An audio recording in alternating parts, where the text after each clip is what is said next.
Hello guys, halika kayo guys, kuha tayo ng mangga pang ulam. Dito lang yan sa compound namin. Kukuha tayo ng kakaunti lang para mayroon tayong ulam. Ay.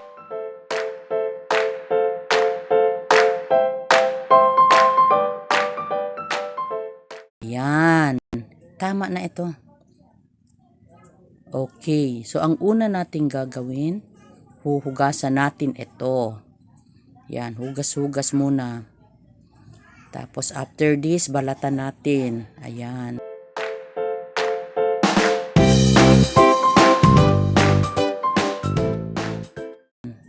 Madali lang namang balatan. Ang mangga pong ito ay napakaasim kasi mangga karabaw ito sa amin ang tawag. Okay. So ayan, pagkatapos hugasan, balatan.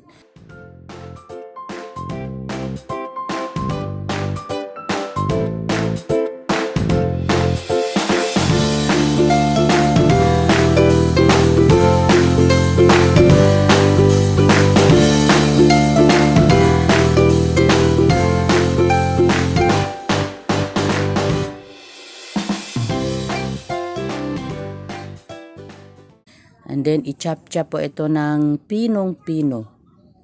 Ayan. Pagkatapos po nating chop-chopin, be sure malinis po ang ating mga kamay.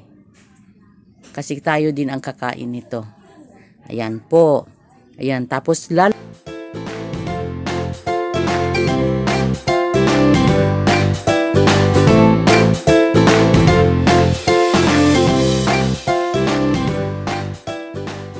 lagyan natin ng asin.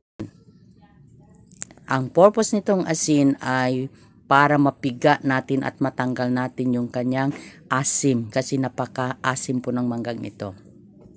Ayan po, piga-piga. Hanggang sa maubos ang strength mo. What? Ayan. Tapos na pong piga. Ayan, tapos na po natin pigain.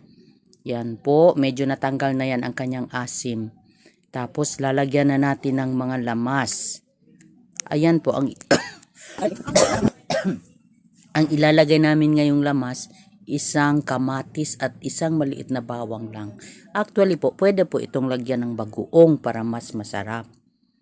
Bagoong, tapos medyo damihan ang kamatis, tapos po betchin, and then sibuyas. So kami konti lang muna, tipid-tipid mode muna po kami.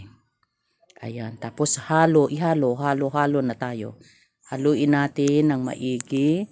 Ayan, halo. Lagyan ng sili para masarap maanghang. Yan po. Pagkatapos po ng sili, pong lagyan. Ayan, halo-halo. Tikman po natin ngayon kung ano ang resulta. Kung maasim pa ba o hindi. Depende po yan sa ano ang itsura ng aking mukha. Ayan, taste na po. Ayan, isa pa. Hindi po masyadong maasim. Ayan po, hanggang dito na lang guys. Bye-bye, nakatipid tayo ngayon sa ulam.